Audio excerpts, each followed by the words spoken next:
Good morning, guys, or girls, or good evening, whoever's watching me, it depends on the time. Oh, yes, yes, yes. This is our little girl. I will need to talk loud. Actually, turn on the radio a little bit. So I hope you don't mind that music behind us.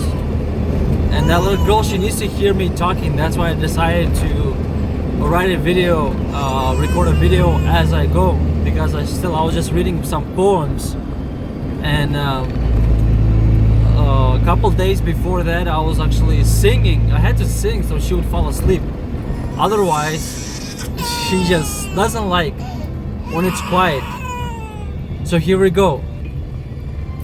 My heart is pumped from the poems that I was reading in Russian, and I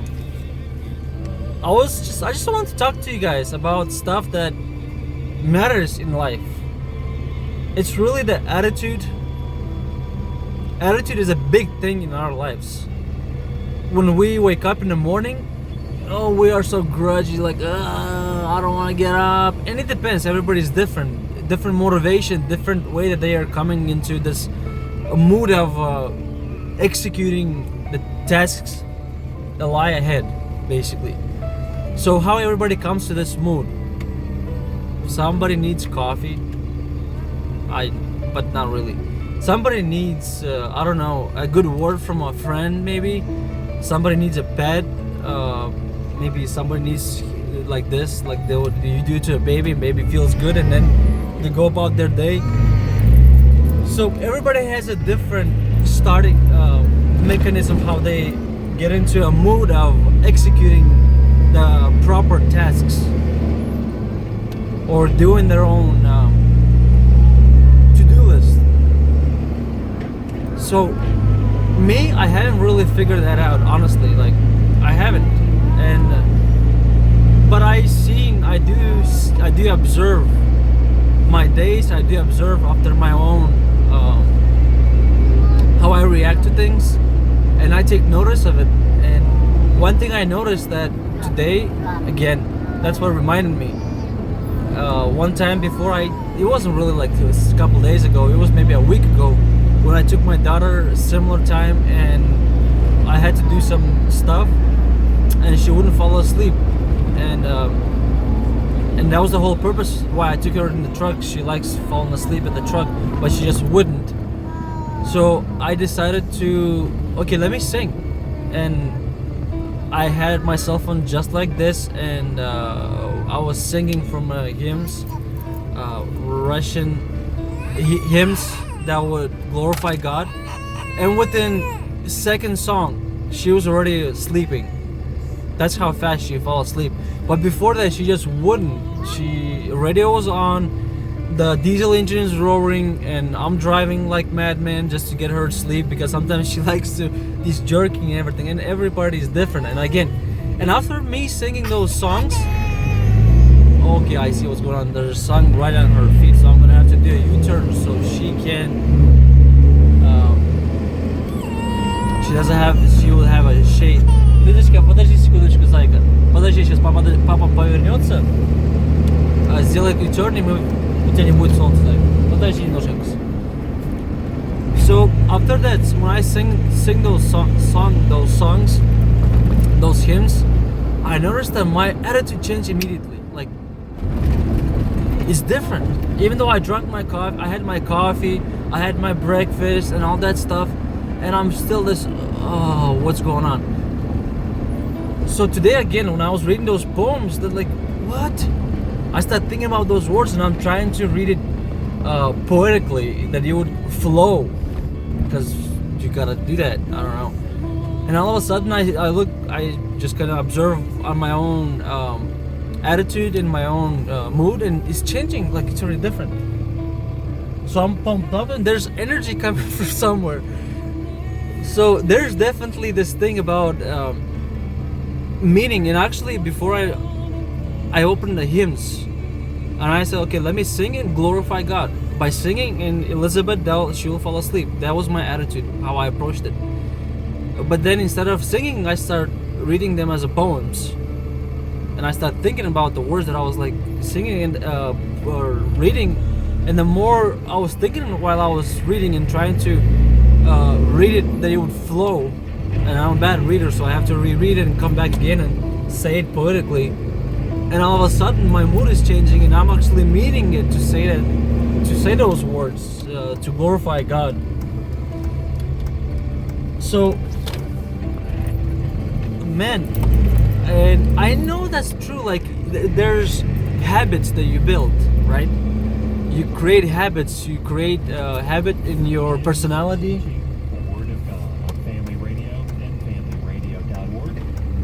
What is the word that I'm looking for?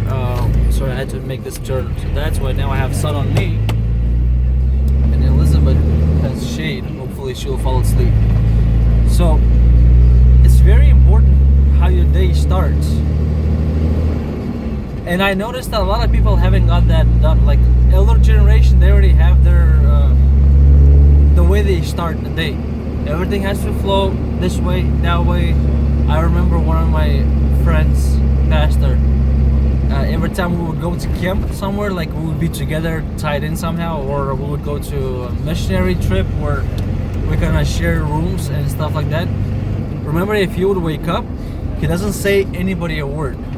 He goes, does his things, washes his face and all that stuff, and then he goes back to his room or his place, and then he has to read or pray. He has to talk to God before he talks to anybody.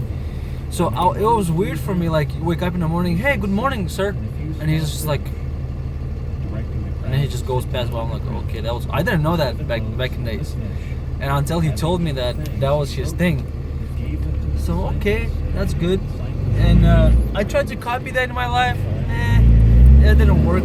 Subconsciously, I was copying, not that I was like, just subconsciously, I thought that was cool. The man was cool at that time for me, still is.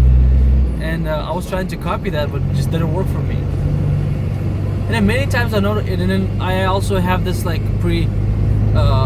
like maybe a subconscious bias that I heard it from somebody was preaching somewhere about that your day has to start this way, like, and he was so like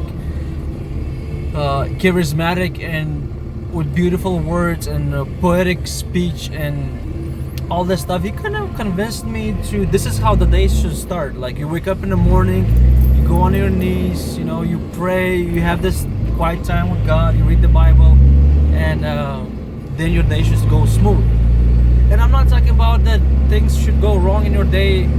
Things shouldn't go wrong in your day if you start properly. That's not the point. It's about the attitude. So, and I would also try to copy that. Like, I would wake up in the morning, I would read the word, I would pray, and man, there's nothing of that. I don't have that. There's no energy. And I mean not physically, I mean that attitude. I mean that something that it would, like, it just pushes you. You don't care about your hands, you don't care about your sore muscles from yesterday's workout or something. You just go and do that stuff. That attitude, I'm talking, where's that attitude coming from? So I think everybody has to figure that out in their lives. And here's the thing, another thing I want to share about observing my own, like, how I deal with things and how my brain is wired and how my software inside in this hardware works. There was a time when I began to listen audiobooks, and they were all about theology and all about just theology. That was audible in every book that I would purchase. It was just theology, just about rewrite this, retract my words. Not just theology, but Christian stuff. Let's put it that way, spiritual. It would be majority of the books. They would be something about biographies about somebody's life, some person that I admire or that I heard about, or I just wanted to find out and there's a lot of theology books also. So I kind of started listening to those books, and eventually I went into different direction, and I didn't want to have any secular book in my library because that was like my holiness, right? And then I went and bought some books about just I'm not gonna say that name, but anyway, it just now everybody doesn't have to. But it was secular, and then I purchased some books about the secular book that I purchased. It was not like sci-fi or science. It was a biography. It was a historical biography, but it was secular. And then that was the first step down, sort of, in my spiritual life. But actually not. It was just more like breaking my own paradigm, not to be. Okay, this is whole theology. I'm not gonna go there. So let's keep on tracks. It's easy for me to chase every rabbit trail. So stay on the tracks. And I began purchasing books that are secular to break my own paradigm. I actually purposefully did that because I was trying to keep this as this is my holiness. This is just holy books here, wherever. And then I purchased the books about survival, about just there's 1 second after, and then 1 hour after, one day after, or 1 year after. So there's a series of books. So, and it's not scientific. It's, what do you call that? What they base on movies. I'm sorry, I don't know all the verbiage and all the words, but I think you know what I mean. So it's not reality, but it is based on real scientific research. So the person created a story, and in that story, the way they create the story, they basically the person's morning would always start from a coffee. Always starts from coffee. You know, I fell in love sort of subconsciously. I decided, okay, let me start from coffee every day, and that's when I actually started doing a lot of coffee in my life, just because of that book, just to check it out. Because the way I know, the way that author described that person, the hero in the book, obviously he's all that smart and all that, the guns and everything, and so they would always start from coffee. So here you go, I'm listening to the book and I'm copying this guy subconsciously, even, and actually giving myself an account that I understand that I'm copying this person. So I'm like, okay, let's go for an experiment. So coffee. I try all kinds of coffees, this way, that way, just doesn't work. And then second thing that I came to understanding, hold on, if this would work in my life, then I'm an addict, right? I'm addicted to coffee. So every time there won't be coffee in my life, that means my day will start bad. So that means there's this circular reasoning, so to speak, that I'm actually addicted. So if I don't have that object from what my day starts, then I'm screwed, basically, because it's a habit, right? And it takes time to get rid of the habit and bring a new one. So if your day starts from your wife saying the good words about you, oh Nicola, you are the best husband, or whatever, or your friend, you need somebody to basically whitewash or present you good, then man, your life is screwed, brother or sister. If your day starts with whatever it is, and if you don't have that object in your life, then technically your day is screwed, because you don't have that object in your life. So I noticed that United States or American culture evolves a lot around that sort of habit. It's a good habit. I don't mind. I don't think it's a bad habit. But we're talking about from perspective of being like just self-sufficient, and not to have. Again, the word self-sufficient is wrong, man. But anyway, that's the word that I just used. If you don't have your coffee, you're screwed. If you don't have your wife, you're screwed. If you don't have your child, you're screwed. If you don't have this, if you don't have that, if you don't have this, you're screwed. So if we don't want to be screwed in our lives, we need that shot that comes from a coffee. We need it to come from somewhere else, that we wouldn't lose it. Friends, and I am basically pushing you towards Christ Jesus, God the Father, the creator of the universe, all things that are visible and invisible, the creator of principalities and powers of darkness. That went wrong. Actually, yeah, he created the principalities and powers and thrones and dominions. God created. And then those guys, they corrupt, they pull a fast, they tried to pull a fast one on God, didn't work for them. So anyway, that's why they became principalities and powers of darkness. But God created all that is in the universe. So if your shot comes from God Almighty, yeah, you're pretty much set in life. I think so. The attitude is very important. Where it comes from, how you get the attitude, how you get that pump in your life. Because if you don't have your coffee, brother or sister, if you don't have your whatever that object it is, technically that's also idolatry. But we're not gonna go there because everybody's doing that for different reasons. It's not just idolatry.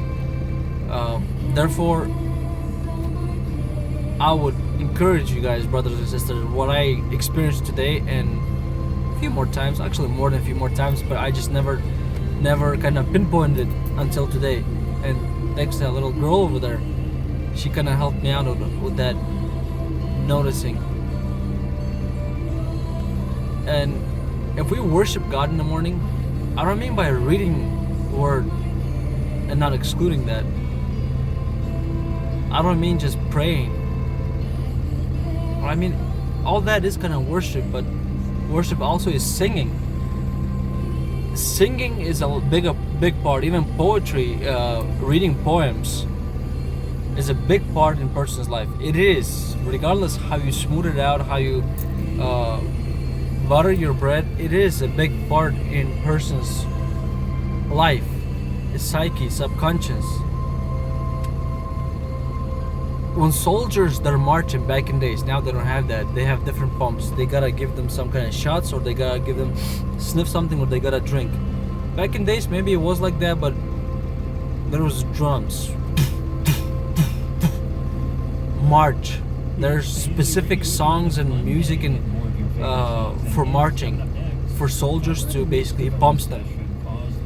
And I also think that music and man, this is family radio working just in case. That was all for my daughter. So if that interferes with audio, I wouldn't know until I listen it. And music, beats, words of the music, and the spirit of the music is a lot for a human being. So I think that has been hijacked from churches, from congregations, from Christian culture. That has been hijacked. And look at this. I mean, you guys know what I mean. If you go and study yourself, study your own heart, how you are wired, your software, basically generally, if you're a decent person, your hardware is intact, everything's in place. Maybe you're lacking vitamins here and there, generally, but I would say generally, who's listening, who can comprehend what I'm saying, even though my speech is very difficult, probably to listen. That's what I think. But if you can decipher what I'm trying to get the message across you with the level of my conversation, my speech, bro, then you are way beyond what I understand. So therefore, you should be able to study yourself. That's what 1 Timothy 4:16, I believe. 1 Timothy 4:16. Take heed unto yourself and doctrine. By doing this, you will save yourself and others. Basically, I'm paraphrasing. So first is take heed unto yourself. My interpretation of that is take heed unto yourself is basically study yourself. Basically, be a psychologist of your own self. Don't go to other people. They will not they will study they won't study you, because you will not open yourself 100% to anybody unless if you're really, really willing. But for yourself, you can actually go into your rooms, open those black doors that you don't want to get in, take the flashlight, the light of God, find out darkness, and then come, okay, God, how do I deal with this darkness in my head, in my heart? And that's why you go into doctrine. What does doctrine teach? What does God revealed about these situations, and you deal accordingly. So take heed unto yourself and unto the doctrine, Bible, Word, how God has revealed to deal with darkness in your heart, and bring light in the darkness of your heart. And that will solve a lot of the problems in your life. I'm telling you, brother and sister, I have experienced that. Without even knowing what I was doing, that's what I was doing. Because I have tried different ways to deal with the problems, with the darkness of my heart. Now, if you got some kind of a pump from this message, that's really good. But tomorrow that pump is not going to be there, and most likely you will not come and re-listen to this video. One thing I wanted to get from this video is whatever the object is that you're getting your shot from in the morning, if that object or the source, maybe that's proper word to use, if that source is not God, just acknowledge that, and acknowledge also that source is not eternal, in a sense that I think there's finite and infinite. Finite is limited, I guess. I'm not sure of the terminology. That source is limited, so you need the unlimited, infinite sort of source. So acknowledge that if your source is not God and it's something else, that's fine. Don't beat yourself over it. Don't kick yourself over it. It's a habit. It's a attitude.